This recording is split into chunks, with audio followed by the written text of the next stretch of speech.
Suppression de la taxe professionnelle, réforme des collectivités territoriales, des modifications qui rendent difficile la planification à long terme de projets communaux. Pourtant, à la mairie de Saint-Pierre-des-Corps, un certain nombre de chantiers sont en cours en 2010.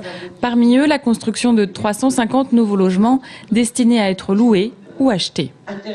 On a un certain nombre d'habitants qui ont fait le choix d'aller construire dans des communes périphériques ou même au-delà, parce que Saint-Pierre ne leur permettait pas de répondre à leur volonté d'accéder à la propriété. Je dirais que ça répond aussi d'ailleurs à des habitants d'autres communes limitrophes qui veulent accéder à la propriété et qui, sur leur commune, ne trouvent pas des possibilités de construction conformes à leurs revenus. Au programme aussi, des projets dans le domaine économique, essentiellement tournés vers les chemins de fer, avec de nouveaux locaux pour la SNCF et l'installation de réseaux ferrés de France. Du côté des équipements, un jardin public est attendu en centre-ville, ainsi que de nouvelles zones piétonnes.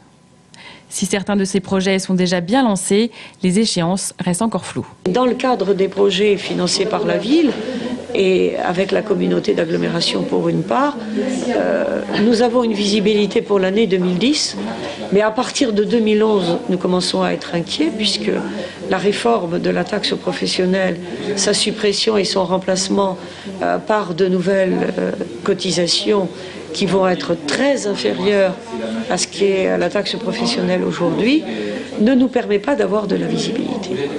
Donc on sait ce que l'on souhaite, mais on est dans l'impossibilité aujourd'hui de dire dans quelle période on va pouvoir programmer un certain nombre de projets.